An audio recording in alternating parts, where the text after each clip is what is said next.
Hi guys! Welcome back to my YouTube channel! It's me, Jonna Lu. So for today's video guys, share ko lang sa inyo yung food ni Baby Gwen. 6 months na siya nang nagsimula siyang kumain nito.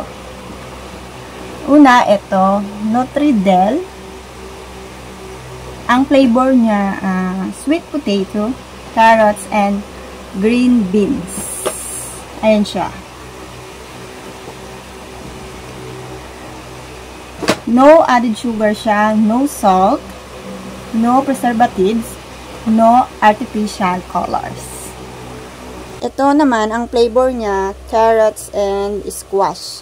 Nutridel. No added sugar, no salt, no preservatives, no artificial colors din. At sa likod naman, meron siyang vitamin A, zinc, and vitamin B. So, ito naman, ang flavor niya, pears, squash, and mango. Same lang, no added sugar din, no salt, no preservatives, no artificials. And then, sa likod, may vitamin A siya, may zinc at vitamin B. At ito naman, ang flavor ay apple, banana, and carrots. Yan. Maganda yung mga flavor nila, prutas and vegetables. At ayun, sa likod, ingredients niya, milled rice grains, skim milk, carrots, banana, apple, plus tiki-tiki drops. Ayun, may vitamin A, D, E, C, plus B vitamins. Ayan, nag-gain yung weight niya.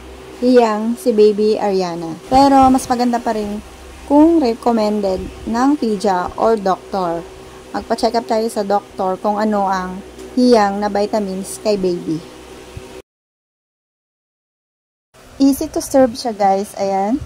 Prepare lang tayo ng bowl para kay baby. At ito siya. Yan ang itsura ng Nutridel. Ilagay natin siya sa bowl. Yan. Estimate lang natin yung dami. Mga 2 tablespoon.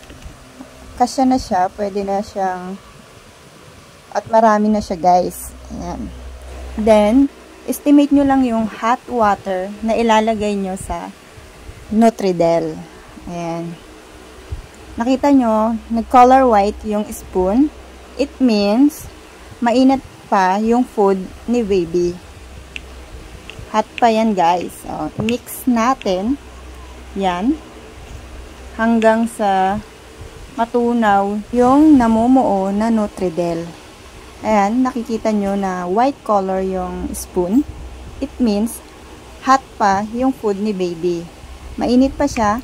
Hindi pa siya ready to serve para kainin ni baby. Hintayin lang natin na mag-color pink ulit yung spoon. Thank you so much for watching guys.